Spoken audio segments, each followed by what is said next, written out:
विशुद्धानंद परमहंस जी ज्ञानगंज संप्रदाय के सदस्य थे और ज्ञानगंज को दुनिया के सामने उजागर करने वाले पहले व्यक्ति थे। यह वीडियो पद्म विभूषण डॉक्टर गोपीनाथ कविराज और प्रोफेसर अमूल्य दत्ता के प्रामाणिक लेखन पर आधारित है।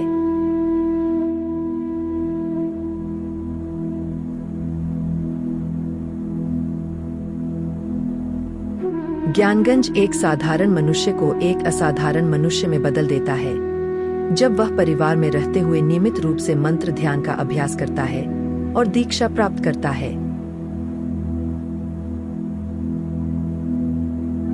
एक मंत्र केवल कुछ शब्द नहीं होता, यह दवाई की एक कैप्सूल के समान होता है। इसका अर्थ है कि असली दवा कैप्सूल के अंदर होती है। जैसे ही कैप्सूल टूटता है, दवा बाहर आती है और कार्रवाई करने लगती है। एक मंत्र केवल कुछ शब्द नहीं होता, यह दवाई की एक कैप्सूल के समान होता है। इसका अर्थ है कि असली दवा कैप्सूल के अंदर होती है। जैसे ही कैप्सूल टूटता है, दवा बाहर आती है और कार्रवाई करने लगती है।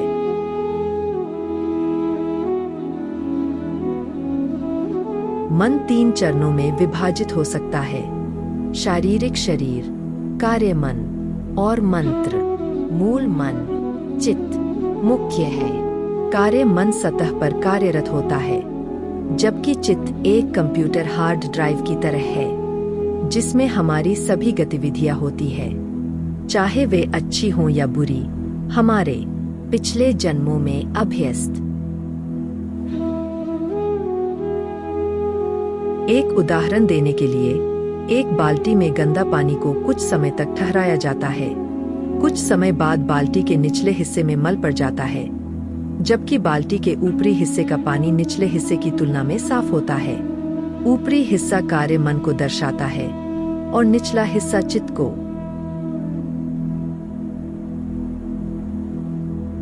मन का पूरा एकीकृत इकाई लिंग शरीर के रूप में जाना जाता है, जिसमें सतह मन, चित्त, बुद्धि, व्यक्तिगत अहंकार और इसके मूल में जीवात्मा शामिल होते हैं। यह चैतन्य शक्ति का विस्फोट या चार्ज परमात्मा की प्रतिष्ठित रूप है।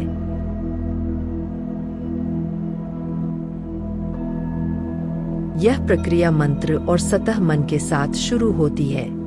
धीरे धीरे मंत्र और मन दोनों एक साथ मिलने लगते हैं और अंत में चैतन्य शक्ति या बिजली की चार्ज उत्पन्न होती है और शारीरिक शरीर को प्रभावित करने लगती है। मन के भीतर भी गहराई तक प्रवेश करती है।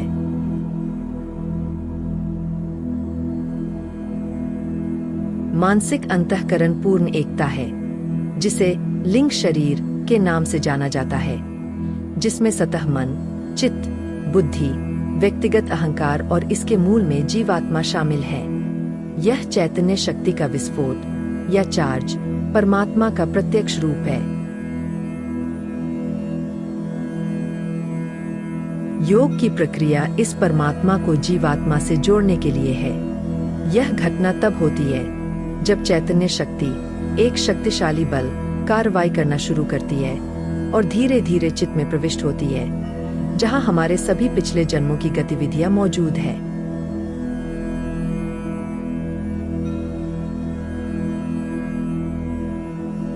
यह उस भाग में उत्कम को उत्तेजित करता है। जब यह गतिविधि कार्रवाई करने लगती है, तब व्यक्ति को मानसिक में विभिन्न विचार और अनूठे अनुभव हो सकते हैं या उन्हें दृश्यात्मक रूप से देखा जा सकता है।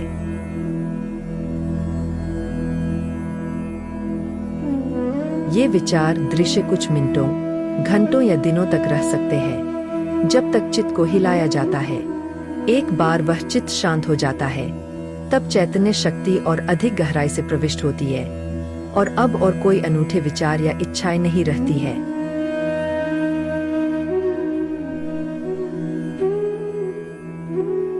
जब तक सभी पूर्व में प्रमुख कर्म की समाप्ति नहीं हो जाती, अंततः यह चैतन्य शक्ति अंतरंग जीवात्मा के साथ मिलकर हाथ मिलाती है और योग का वास्तविक अनुभव होता है।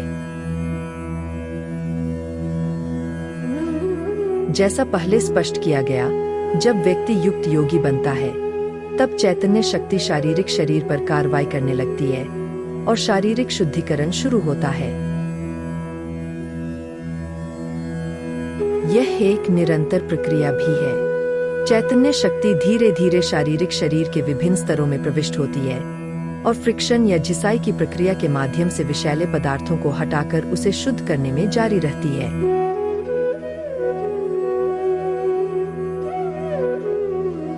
इस घिसाई की प्रक्रिया के दौरान अचानक कुछ शारीरिक समस्याएं उत्पन्न हो सकती है और उस व्यक्ति को अस्थायी रूप से बीमारी हो सकती है, जैसे धातु हलने के दौरान ब्लो होल का दिखना।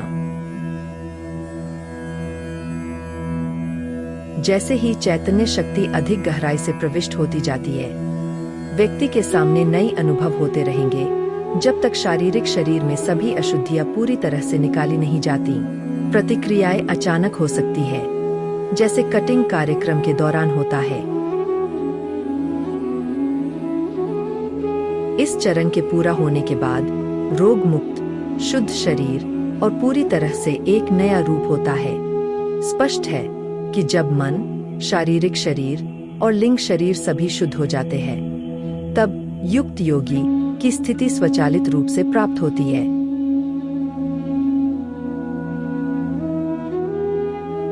इसका अर्थ है कि व्यक्ति पूरी तरह से अलग, बल्कि अत्याधुनिक मनुष्य से भी अधिक असाधारण बन जाता है। उनके सभी शारीरिक अंग और मन दिव्य कार्यक्षमता में होते हैं, जो एक दिव्य शक्ति के स्वामित्व को धारण करने के रूप में वर्णित किया जा सकता है, जो एक साधारण व्यक्ति के सपनों या धारणाओं से भी परे होती है। इसे अक्सर अलौकिक या रहस्यमय कहा जाता है। देखने के लिए धन्यवाद। यदि आपने वीडियो को पसंद किया है तो कृपया टिप्पणी करें, लाइक करें, शेयर करें और चैनल को सब्सक्राइब करें। नए वीडियो की कोई भी सूचना पाने के लिए घंटी आइकन दबाएं।